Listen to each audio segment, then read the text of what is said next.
Alright, so it's the middle of the night. It's 10 to 3 in the morning. And I'm sitting here waiting for the British in the garage to mobilize and move out. I've checked what's it called?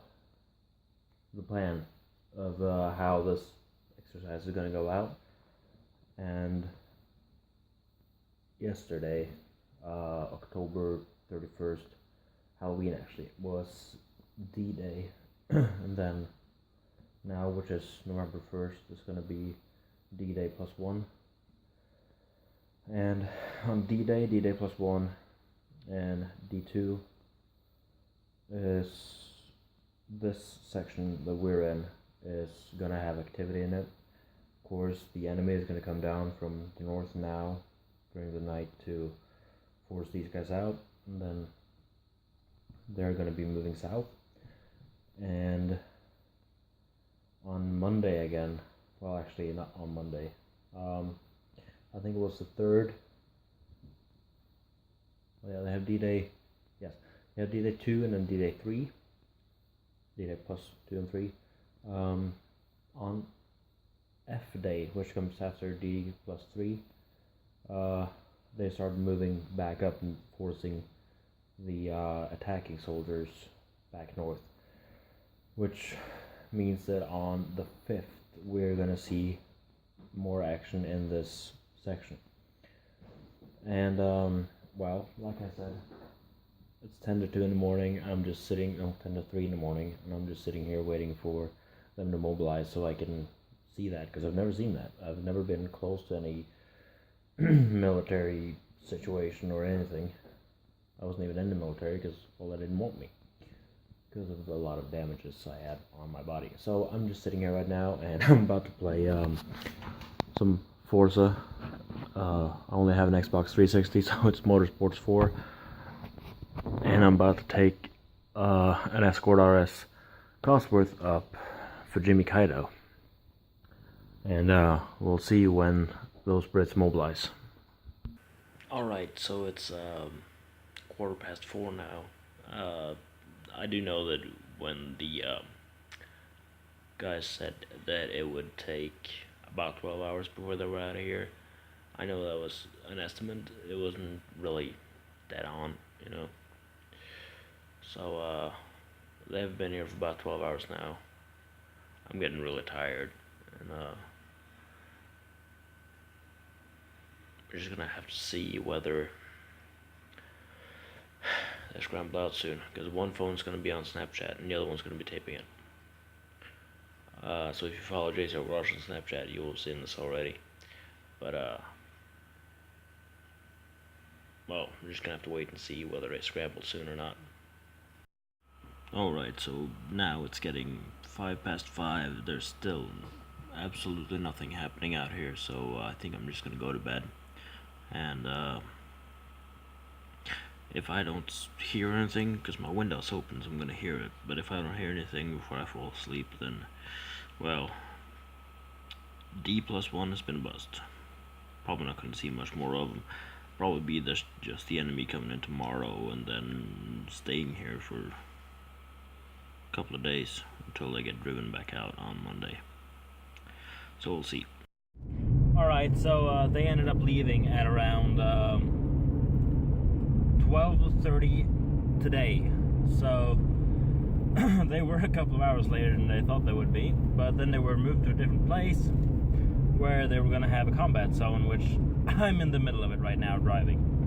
So I've passed a couple of armed personnel carriers. I just drove under the barrel of a tank, and I also passed another tank that was hidden by the side of the road. Now, of course, I was stopped by another British military guy that said, probably military police, that said that I had to be very mindful of my speed because they have a lot of big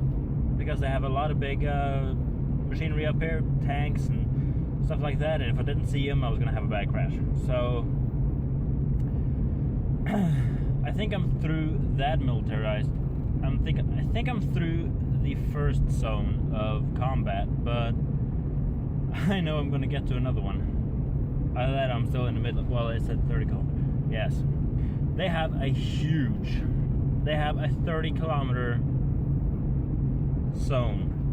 Well, stretcher road, 30 kilometers. That's another tank hidden in the bushes. Well, the good thing is that I know this road, so I know where most of the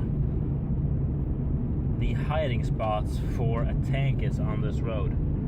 So I know right about where they could have placed it. I just hope I remember.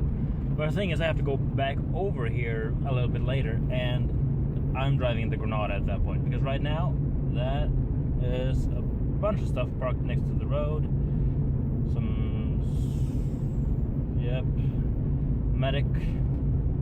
A couple of medic carriers, probably Land Rovers. Either that or one of those big Sprinter things. I have to go back over here later, and right now I'm driving a Honda CR-V whose headlights and extra high beams, well, they don't really light up that much. And I have a new set of high beams on the Granada, so I'm going to take that instead, because I want to see these things before I crash into them. So I'm stuck behind two, I think they are armored personnel carriers. I can't really see much. They are tracked vehicles. Both have, of course, the Red Cross on them, so they are medic vehicles. They are heading back up the mountain, which coincidentally so am I. There was no action on the way back south, and now I'm heading back up. And while we're doing not the highest speed, 35 kilometers an hour, and I am back in the middle of the war zone. I did pass a couple of tanks and Mercedes G-Wagons and stuff sitting around in the forest. Now they are slowing down. Where are they headed?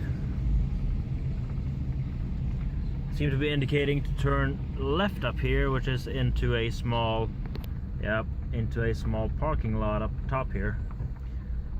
Shift down.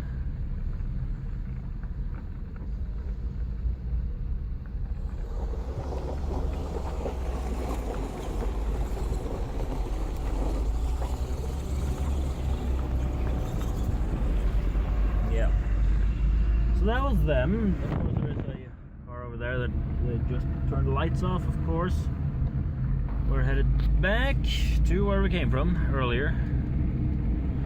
And then we're headed back again, so I'll be driving through this war zone like 4 times already. This is the third one, and I have to head back. Well, we'll see if there's anything more exciting on the road. I seem to be meeting something just around the bend here, so we'll dab the high beams down. See what's going on here.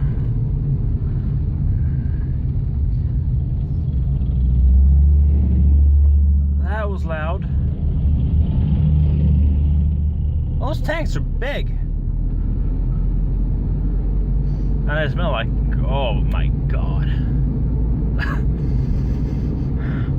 What do those things run on? It's not diesel. Are they running them on paraffin or something? It stinks at least.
So in the last couple of days, the army has been going around here, you know, both sides. We've had Norwegians and Germans being the enemy.